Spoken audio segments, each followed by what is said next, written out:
రోజులు ఈ రోజు వరకు కూడా కరువు పని జరుగుతూనే ఉంది. కానీ ఆ రోజు జరిగిన కరువు పనికి ఈ రోజు జరుగుతున్న కరువు పనికి చాలా తేడా ఉంది. ఇందాక ఆ మహిళలు చెప్పినట్టుగా కరువు పనికి పేమెంట్లు సరిగ్గా ఇవ్వటం లేదు. ఇందాక తను చెప్పినట్టుగా కావాల్సినంత పని ఇవ్వటం లేదు. 100 రోజులు ఇవ్వాల్సి ఉంటే 100 రోజులు ఇవ్వటం లేదు. ఇంతకు ముందు చెప్పినట్టుగా లంచాలు తీసుకుంటున్నారు. ఇంకొక రహీంబాయ్ చెప్పినట్టుగా పెద్ద పెద్ద స్కాములే చేస్తున్నారు. జేసీబీలు పెట్టి ఉపాధి హామీ అని చెప్పి ఆ డబ్బులు దొంగతనం చేయటానికి ఇలా ఎన్నో అవకతవకలు జరుగుతున్నాయి. కానీ రాజశేఖర రెడ్డి గారు ముఖ్యమంత్రిగా ఉండగా కాంగ్రెస్ పార్టీ ప్రవేశపెట్టిన ఈ గొప్ప పథకం కాంగ్రెస్ పార్టీ అధికారంలో ఉన్నన్ని రోజులు బ్రహ్మాండంగా జరిగింది. ఆ రోజుల్లో అసలు ఆటో ఛార్జీలు కూడా మజ్జిగ మంచినీళ్లు ఒక టెంట్ వేసి చిన్న బిడ్డలను చూసుకోవడానికి ఇవన్నీ కూడా ఏర్పాటు చేసేవాళ్ళు. మరి ఈ రోజు అవేవైనా ఉన్నాయా అంటే ఎక్కడ అడిగినా కూడా ఏ ఊర్లో ఏ జిల్లాలో ఎక్కడ అడిగినా కూడా అవేవీ లేవమ్మా. మా పనికి వేతనం ఇవ్వడమే కష్టమైపోయింది. అది కూడా 2 నెలలకో 3 నెలలకో పడుతుంది అని చెప్తున్నారు.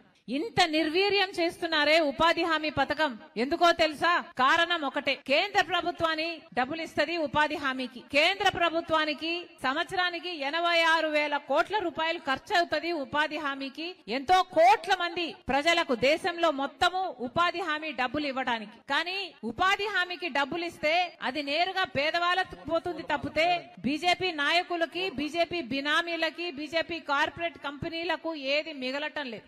ఆ డబ్బులు మిగిల్చుకోవడానికే ఇప్పుడు ఈ ఉపాధి హామీ పథకాన్ని మొత్తానికే నీరు గార్చాలి, వీలైతే ఎత్తేసేయాలి అని చూస్తోంది బీజేపీ ప్రభుత్వం.